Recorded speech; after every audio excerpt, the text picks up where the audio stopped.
കാര്യമായിട്ടിങ്ങനെ നിങ്ങൾ സങ്കല്പിക്കുന്ന കണക്ക് മദ്യപിച്ചവർക്ക് മാറ്റം കിട്ടുന്നതോ അങ്ങനത്തെ ധ്യാന സംഭവങ്ങളൊക്കെ ഇനി സിനിമകളിലൊക്കെ മാത്രമേ ഉള്ളൂ. കുറച്ച് മനുഷ്യർ വന്ന് ഇങ്ങനെ കുറച്ച് നല്ല വർത്തമാനം കേട്ട് പോകുന്നുള്ളൊരു ഇടവാണ്. പക്ഷെ എന്നാൽ ഇപ്പോഴും മനുഷ്യർക്ക് സങ്കല്പമുണ്ട് ഇവിടെ വലിയ മാറ്റം നടക്കും.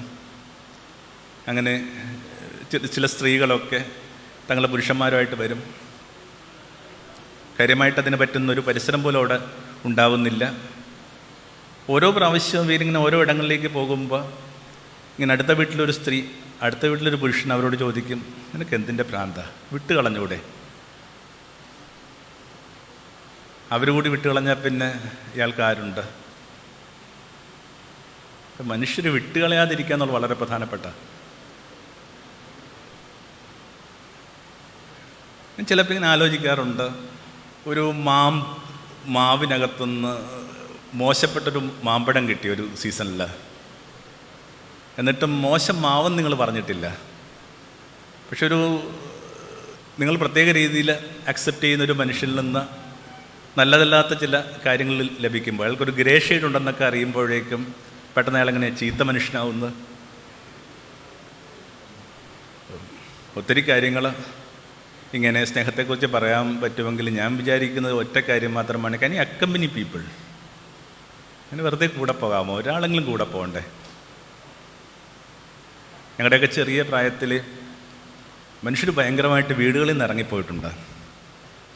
ഈ ഗുരുദേവൻ്റെയൊക്കെ ഒരു സ്മൃതി വളരെ പച്ചയായിട്ട് കിടക്കുന്നൊരു ദേശത്തൊക്കെയാണ് നമ്മൾ ജീവിച്ച് ഇങ്ങനെ വളർന്നതൊക്കെ. അപ്പം മിക്കവാറും എല്ലാ മനുഷ്യരും ഇങ്ങനെ ഇറങ്ങിപ്പോകുന്നൊക്കെ ഒരു തോന്നൽ എങ്ങനെ ഉള്ളി കിടപ്പുണ്ട്. ഞാൻ തന്നെ എൻ്റെ അപ്പൻ ഇറങ്ങിപ്പോകുന്നത് ഓർത്തോർത്തോർത്ത് എന്തുമാത്രം ഭയന്നിട്ടുണ്ടെന്നറിയാമോ? ഓരോ ദിവസം രാവിലെ എണീറ്റിട്ട് അപ്പൻ്റെ കട്ടിലിൻ്റെ അടുത്ത് ചെന്ന് നോക്കും, അപ്പനുണ്ടാകുന്ന നോക്കും. നിങ്ങൾക്ക് പറഞ്ഞാൽ അതിൻ്റെ വിഷമം മനസ്സിലാവത്തില്ല. അപ്പം സ്കൂൾ മാഷാണ്, വരാൻ വൈകിക്കഴിഞ്ഞാൽ പേടിയാണ്. അതിനിടയിൽ ഒരു ദിവസം ഇങ്ങനെ അപ്പം അതേ സ്കൂളിലാണ് പഠിപ്പിക്കുന്നത്. വൈകുന്നേരം 6 മണിയായിട്ട് അപ്പൻ സ്റ്റാഫ് റൂമിൽ നിന്നിങ്ങനെ എന്തോ എഴുതിക്കൊണ്ടിരിക്കുകയാണ്. എന്നിട്ട് അതിങ്ങനെ പുറത്തേക്ക് ചുട്ടു ഇട്ടു. അതിങ്ങനെ കമ്മ്യൂണിസ്റ്റ് പച്ചയൊക്കെ ഉള്ളൊരു പന്തക്കാട്ടിലോട്ടാണ് ഇങ്ങനെ എറിയുന്നത്. ഞാൻ എന്നിട്ട് തപ്പിയെടുക്കുകയാണ് എന്താണ് അപ്പൻ എറിഞ്ഞു കളഞ്ഞതെന്നുള്ളത്. അതിനകത്ത് ഒറ്റ വരിയേ ഉള്ളൂ, തങ്കമ്മേ കുഞ്ഞുങ്ങളുടെ കാര്യം നോക്കണം. ഇതുകൂടി കിട്ടിയപ്പോൾ എൻ്റെ കഥ പൂർണ്ണമായി. ഇങ്ങനെ മനുഷ്യർ ഈ ഇറങ്ങിപ്പോയിക്കൊണ്ടിരിക്കുക എന്നുള്ളത് വളരെ കോമൺ ആയിരുന്നു ആ കാലത്ത്. എന്തോ ഒരു കാരണത്തിലങ്ങ് ഇറങ്ങിപ്പോവുക. അപ്പം അങ്ങനെ ഇറങ്ങിപ്പോയ ഒരാളെക്കുറിച്ച് അയാളുടെ ഭാര്യ വന്ന് ഇങ്ങനെ അമ്മയോട് പറഞ്ഞൊരു കാര്യം ഇങ്ങനെ ആലോചിക്കുന്നത്. ഇപ്പോഴെനിക്ക് അതിൻ്റെയൊക്കെ ഭംഗി മനസ്സിലാവുന്നത്, ആകാശത്ത് മഴക്കാറ് കണ്ടു കഴിഞ്ഞാൽ ശ്വാസം മുട്ടുണ്ടാകുന്ന മനുഷ്യനാണ്. അയാൾക്ക് വല്ലതും പറ്റിയിട്ടുണ്ടാവുമോ? ഒരമ്മയും കുഞ്ഞുങ്ങളെയും ഒക്കെ ജീവിതത്തിൻ്റെ പ്രതിസന്ധികളിലോട്ട് വളരെ ഭംഗിയായിട്ട് ഇട്ടെറിഞ്ഞിട്ട് ഇറങ്ങിപ്പോകുന്ന മനുഷ്യനെക്കുറിച്ചിട്ട് ആ സ്ത്രീയുടെ വ്യാകുലം അതാണ്. അയാൾക്ക് വല്ലതും പറ്റുമോ? അയാൾക്ക് ശ്വാസം മുട്ടുമോ? ഞാൻ വിചാരിക്കുന്നു നായയാകുന്നതാണ് നല്ലത്. എന്തെങ്കിലുമൊക്കെ ഒരു റിഗ്രറ്റ് ലൈഫിനെക്കുറിച്ച് ഉണ്ടാകുമ്പോൾ ഞാനതിൽ ആദ്യം അടയാളപ്പെടുത്താൻ പോകുന്ന റിഗ്രറ്റ്, ഞാൻ ഒരാളുടെയും നായ ആയിരുന്നിട്ടില്ലെന്നുള്ളതാണ്. ഞാൻ മനുഷ്യരെ വിട്ട് കളഞ്ഞു, ഓരോരോ ഇടങ്ങളിൽ വെച്ച് വിട്ട് കളഞ്ഞു. ആരോടും കൂടെ നടന്നിട്ടില്ല. ഈ സുവിശേഷം ഒക്കെ അതാണ് എൻ്റെ ഒരു പരിസരം. അതിനകത്ത് യേശു ഒരു സ്ത്രീയെ നായെന്ന് വിളിക്കുന്നുണ്ട്. അതെന്നെ എപ്പോഴും ബുദ്ധിമുട്ടിലാക്കി വരുന്നു ആദ്യകാലത്തൊക്കെ. അങ്ങനെ കുറച്ച് ദിവസമായിട്ട് ഇങ്ങനെ യേശുവിൻ്റെ ശ്രദ്ധ കിട്ടാൻ വേണ്ടി ഒരു സ്ത്രീ ഇങ്ങനെ അലഞ്ഞു കിടക്കുകയാണ്.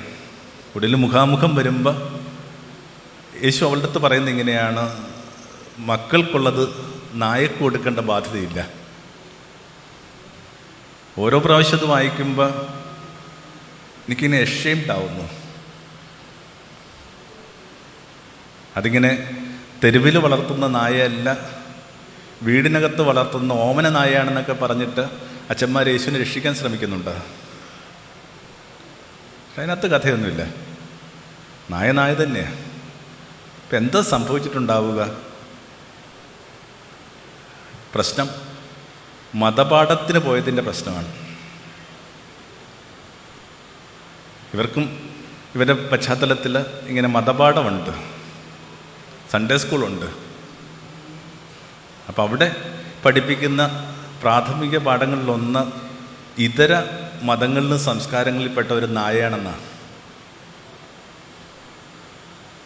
എന്തുമാത്രം ജീവിതത്തെ ഇങ്ങനെ ഫിൽട്ടർ ചെയ്തു മുമ്പോട്ട് പോകാൻ ശ്രമിക്കുമ്പോഴും ഈ ചെറുപ്പത്തിലൊക്കെ ഉള്ളിലടിഞ്ഞിട്ടുള്ള അഴുക്ക് പുറത്തു വരികയാണ്.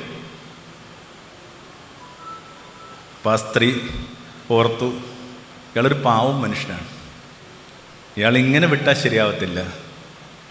ഇങ്ങനെ ഒന്ന് പറഞ്ഞു പോയതിൻ്റെ പേരിൽ അയാൾ ജീവിതകാലം മുഴുവൻ ഇങ്ങനെ വ്യസനിച്ച് നടക്കും. അതുകൊണ്ട് ആ സ്ത്രീ യേശുവിനെ രക്ഷിക്കാൻ തീരുമാനിച്ചു. അവർ പറഞ്ഞു, അതെ, നായ തന്നെയാണ്, ഇപ്പം ചേട്ടൻ എന്നാ വേണം? നായ്ക്കളും മക്കളുടെ മേശയിൽ നിന്ന് അടർന്ന് വീഴുന്ന അപ്പക്കഷങ്ങൾ കഴിക്കാറില്ലേ? യേശു പൊട്ടിപ്പോവുകയാണ്.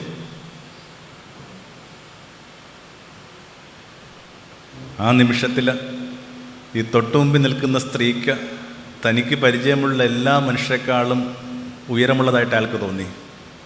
അപ്പോൾ ഇങ്ങനെ പറഞ്ഞു, ഇതുപോലൊരാളെ ഞാൻ ഇസ്രയേലിൽ കണ്ടിട്ടില്ല. ഇസ്രയേൽ എന്ന് പറയുന്നത് ആ ഒരു പ്രത്യേക കോണ്ടെക്സ്റ്റിൽ ഈ വിശ്വാസത്തിൻ്റെയൊക്കെ ബെഞ്ച് മാർക്കാണ്.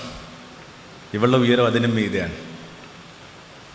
അപ്പം ഇങ്ങനെ ആ നായ എന്ന് പറയുന്ന വാക്കിൻ്റെ സൗന്ദര്യം യേശുവിനെ പഠിപ്പിച്ചൊരു സ്ത്രീയുണ്ട്. ആരെങ്കിലുമൊക്കെ ഇങ്ങനെ കൂടെ പോകാനുള്ളവർ എത്രയോ ഭാഗ്യവാന്മാർ.